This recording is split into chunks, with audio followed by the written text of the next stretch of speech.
Bem-vindo ao Corte do Dinheiro. Aqui você vai ficar atualizado sobre tudo de investimentos e economia. Não se esqueça de compartilhar o canal, curtir e se inscrever. Valeu! E eu queria fazer mais uma pergunta aqui, antes de a gente chegar no final, da Beatriz. Ela falou, o que vocês consideram uma alocação ideal pensando no futuro, né? Para chegar na liberdade financeira? Tanto, queria que vocês falassem assim, não precisa dar o percentual certinho, mas o que vocês fariam, por exemplo, pensando, tô investindo para daqui a 10 anos tá me aposentando através do meu patrimônio. O que não pode faltar? Posso falar da minha alocação estrutural que eu acho que pode ajudá-la. Assim, tirar da reserva de emergência, que cada um sabe o tamanho da sua. Eu gosto de ser de pelo menos 3 vezes o custo mensal, mas se você tiver muita instabilidade, ela pode chegar a 12. Eu faria o quê? Eu pegaria 30% desse patrimônio e colocaria em bolsa. Se você está começando, começa com 5, 10, vai sentindo mais, almeje um dia ter 30%. Deixaria ali uns 40% eu gosto muito dos fundos multimercados, eu vou falar de uma carteira de fundos de investimento, tá? Porque é a minha especialidade. Faria a parte de bolsa via fundos de ações, então esses 30%, pegaria uns 40%, colocaria em fundos multimercados muito bons. Daria fundo para tudo? Eu invisto só via fundo, então eu vou falar o que eu faço. Mas também não sou, eu falo que escolher entre investir via fundos ou investir diretamente é como você escolher fazer o próprio churrasco ou contratar um churrasqueiro. Cada um sabe o que é melhor pra você. Eu gosto de delegar, tem gente que não gosta. Eu adoro acordar e pensar, nossa, tem uma galera. Luiz Stuberg tá trabalhando pra mim, o Rogério Xavier tá lá em Londres trabalhando pra mim. E o Maurício Bittencourt. O Bruno Perini está trabalhando pra mim. Bom, sábia, bem sábia. Então eu colocaria ali esses 30% em fundos de ações, os 40% em fundos multimercados muito bons, e ali eu falo que eu gosto de ter a carteira dos 7 anões. É assim, um gestor mega otimista, um outro mega pessimista, é o zangado e o feliz, um do lado do outro. Diferentes estilos, formas de pensar, um que opera mais rápido, um que opera mais devagar. Aí eu coloco 5 a 7,5% em ouro e dólar, só que hoje eu faço a parte dolarizada via as carteiras de fundos de ações e multimercados. Mas para quem está começando, compra um fundo cambial, um fundo de ouro dolarizado e põe esses 7,5% ali. E o resto, aí eu uso fundo de crédito, que aí vai virar uma parte de renda fixa, mas eu gosto de fundo de crédito, não gosto desse fundo de crédito bobinho, D0, D1, que rende 105 CDI, não. Aí já tem que ser uma coisa mais sofisticada, esses fundos que historicamente dão 110, 115 CDI pra cima. O cara que vai ver debênture, CRI, CRA, prazos maiores, as coisas. Isso, que combina tudo. Então, vamos chegar lá, depois que a Luciana falar, porque tem uma maneira de ter acesso a essas recomendações contigo, né? Sim, sim. A Speech, né, eu acho que eu não cheguei a explicar aqui, mas ela é uma... Speech é casa em grego, e essa ideia da gente levar investimentos da nossa casa para casa das pessoas, que é o que a gente faz na Speech. Speech é uma casa de análise, então a gente recomenda investimentos. Seja qual corretora, qual banco você quiser investir, a gente te fala os investimentos que a gente acha que você deve fazer com base numa análise quantitativa, qualitativa muito forte da nossa equipe. E a gente recomenda e te fala onde tem. Então você consegue montar a carteira. Legal. Então eu recomendo vários multimercados, fundos de ações, fundos de crédito, previdência, e eu faço isso na minha vida pessoal. As pessoas falam, dá para ganhar dinheiro de verdade com fundo? Dá, mas esse mercado tem muita coisa ruim. Você tem que ir, né? Eu gosto de ensinar as pessoas a pescar também. Então eu gosto que com o tempo, assim, se ela um dia me usar e depois de um tempo falar, cara, já consegui, já montei minha carteira, também tá tudo bem pra mim. Mas é legal montar direito, né? Assim, você chegar no mercado muito perdido, não tá sabendo o que você tá fazendo. Daí tem que fazer viver de renda, né, Boladinho? Pra poder entender como é que começa esse negócio aí. Perfeito. Então eu recomendo fundos, a gente tem uma equipe que recomenda ações, tem quem recomenda fundos imobiliários, renda fixa, isso é o que a gente faz da nossa vida. Então quem quiser conhecer-nos. Legal. Para esse relatório de fundos tem algum desconto aqui pro Opa, pessoal? Vamos inventar um cupom aí que a gente o André já... 50%. Ó, o André. Mas aí é então boludinho os 50, 10 pô. mesmo. Vamos botar boludinho 50, então. Pode ser? Dá Vamos pra mudar trocar? aí. Ó, André, obrigada. Pô, bacana. Então, 50% dos nossos produtos fundamentais são nossas séries que recomendam fundos, fundo imobiliário, renda fixa, bolsa, investimentos globais. Como é que é? 50% para a pessoa comprar um? Então, escolhe algum deles, 50% de desconto. Tá bom isso, hein? Eu tô aqui... Eu achei chique. Pra quem quiser mais, no Viver de Renda, a Speech também gentilmente ofereceu 3 meses de um relatório de recomendação de ações gratuito. Viver de renda tá Aí ficando mais vantajoso aí. Pois é, tá ficando melhor. A pessoa, depois que fica os 3 meses, pode decidir se quer continuar ou não, né? Mas isso é bem interessante porque lá eu pego essa parte, né? Como é que eu faço para analisar os ativos, tudo. Também tem um analista na minha equipe, ele monta lá uma carteira segundo os critérios dele. Mas eu entendo o seguinte, né? Você tem acesso a uma informação mais mastigada.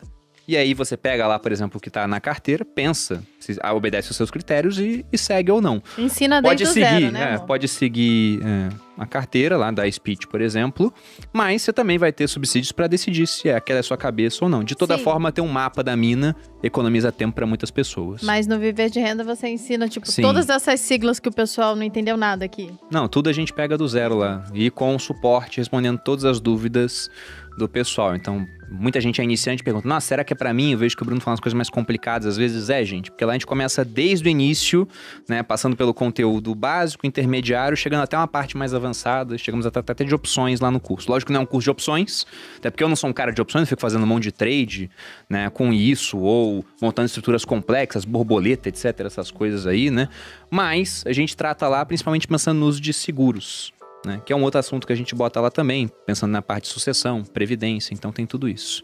Mas, e você, Thiago? Como é que ficaria a sua alocação? Você tem sua alocação pública, né, cara? Eu tenho minha alocação pública.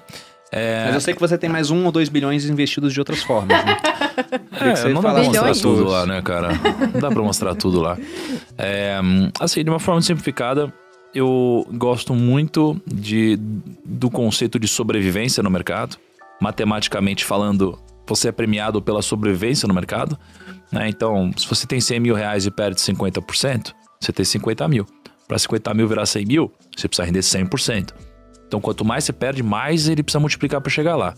Então, eu me inspiro muito numa história que tem na Bíblia, que é a história de Noé, né? Em que tem um grande dilúvio, ele monta a arca e a arca de Noé, né? Então, qual que é a metáfora aqui? É que a sua carteira de investimentos seja uma arca, né? Seja a arca de Noé, para te ajudar a passar pelos grandes dilúvios, as grandes crises.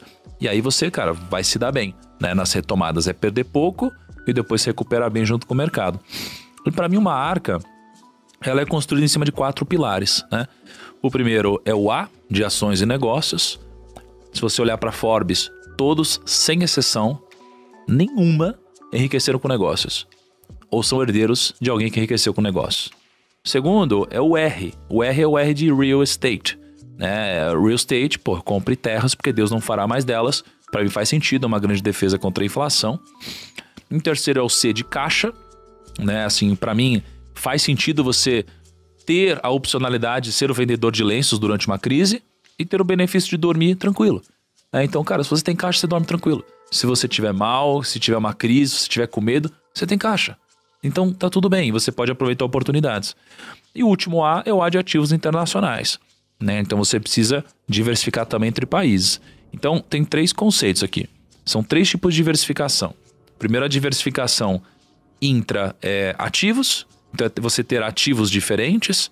Depois, a diversificação intra-classes de ativos, que é ter fundo imobiliário, etc. E depois, a diversificação entre países, né? E aí você se brinda pra caramba.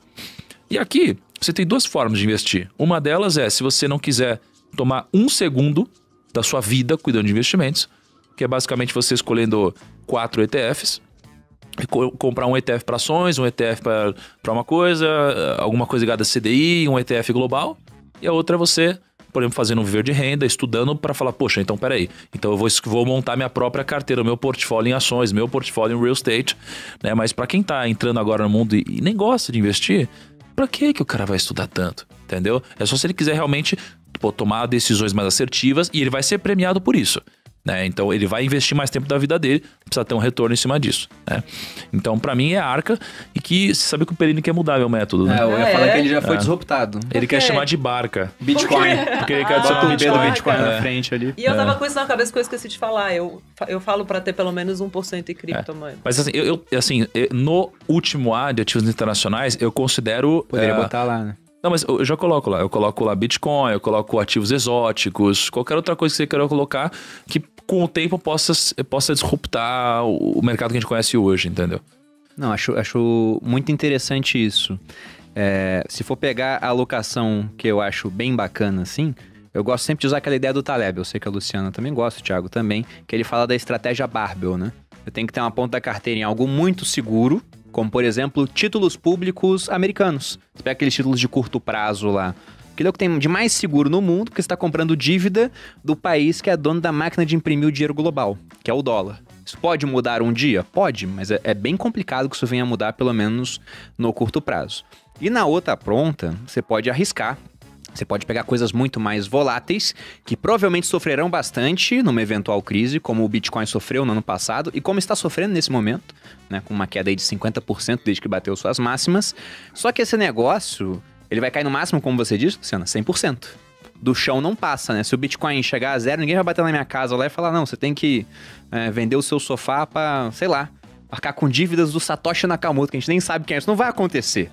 Então só cai até 100%. Agora, o quanto que ele pode subir, né? Pensa nas pessoas que compraram esse negócio lá atrás quando não valia quase nada. Tanto. Vamos deixar claro. Então isso pode subir muito. Acaba que, quando ele tiver um pequeno percentual nessa classe de ativos muito volátil, aquilo se multiplicar por várias vezes, aquilo te garante uma rentabilidade fora de série, como foi o que aconteceu no nosso caso. Só que eu também concordo com vocês. Eu me considero um onívoro do mercado financeiro. Não dá pra eu falar, não investe nisso. Eu invisto em quase todas as opções que a gente tem em termos de classes de ativos, né? Tanto pensando aqui no país quanto lá fora. Porque muita gente fala, não, até acontece isso com o day trade também, né? O pessoal foca muito nos vencedores e esquece, né? O Taleb fala que o cemitério dos perdedores é silencioso. Então eles falam, pra quem investir lá fora, tem o caso aqui, você tem, não sei, o Barsi, por exemplo, ele investe só no Brasil e ficou bilionário. Aí você tem ou poucos caras que ficaram bilionários investindo só aqui, enquanto um monte de pessoas ficam mais pobres justamente por investir só aqui. Então tem que ter alocação internacional, tem que ter de tudo numa carteira, porque eu acho que se a carteira ela tá toda subindo ou caindo ao mesmo tempo, tem algo errado. Você tem que ter essas correlações assim, de maneira que quando uma parte cai, outra sobe, você faça um rebalanceamento, porque isso garante uma boa rentabilidade no longo prazo. Você faz isso com o seu portfólio, você faz isso também. Os gestores dentro dos fundos fazem isso. Então acho que não tem uma alocação ideal, mas a diversificação está presente na alocação e pensar na pior hipótese possível, né? Tem até o chamado efeito Noé, que ele trata disso. Tá todo mundo fazendo as coisas lá, de repente vem uma grande catástrofe e quem fica vivo? O cara que tinha lá, né? O seu barquinho, sua arca. Esse cara fica vivo e consegue colher os benefícios de estar vivo. Muita gente gosta de dividir as pessoas em diferentes classes, né? Fala, tem 2 tipos de pessoas, tem tantos tipos de pessoa. Eu também divido em 2. Nós temos a classe dos vivos e dos mortos. São os 2 tipos de pessoas pra mim. E o nosso jogo é se manter no grupo dos vivos o máximo de tempo possível.